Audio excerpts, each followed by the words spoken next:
Chapter 7. In one particular, at least, the friends of Hildegard Moncrief were mistaken. The wholesale hardware business prospered amazingly. In the 15 years between Benjamin Button's marriage in 1880 and his father's retirement in 1895, the family fortune was doubled.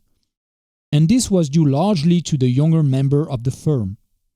Needless to say, Baltimore eventually received the couple to its bosom.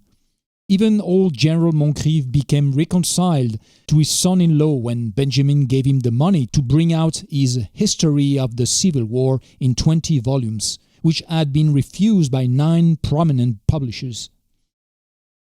And Benjamin himself, 15 years, had wrought many changes.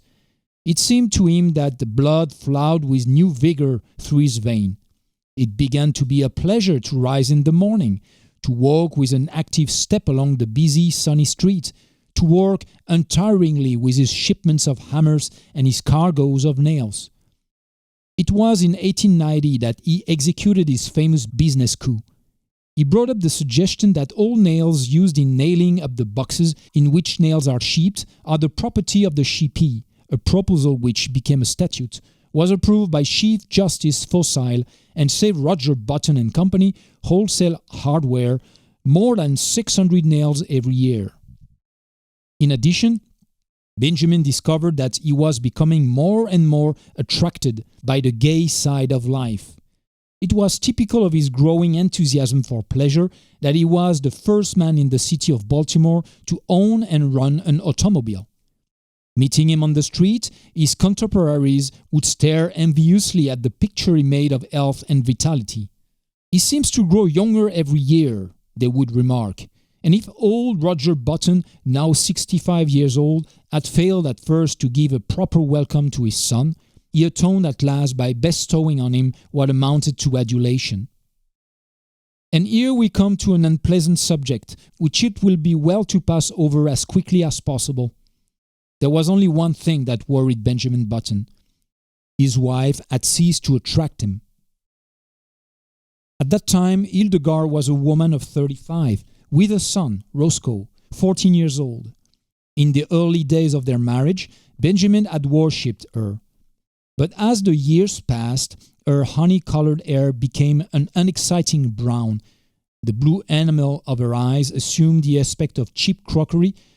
Moreover, and most of all, she had become too settled in her ways, too placid, too content, too anemic in her excitements, and too sober in her taste.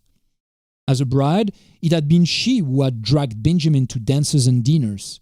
Now conditions were reversed. She went out socially with him, but without enthusiasm, devoured already by that eternal inertia which comes to live with each of us one day and stays with us to the end. Benjamin's discontent waxed stronger. At the outbreak of the Spanish-American War in 1898, his home had for him so little charm that he decided to join the army. With his business influence, he obtained a commission as captain and proved so adaptable to the work that he was made a major and finally a lieutenant colonel, just in time to participate in the celebrated charge of San Juan Hill. He was slightly wounded and received a medal. Benjamin had become so attached to the activity and excitement of army life that he regretted to give it up. But his business required attention, so he resigned his commission and came home. He was met at the station by a brass band and escorted to his house.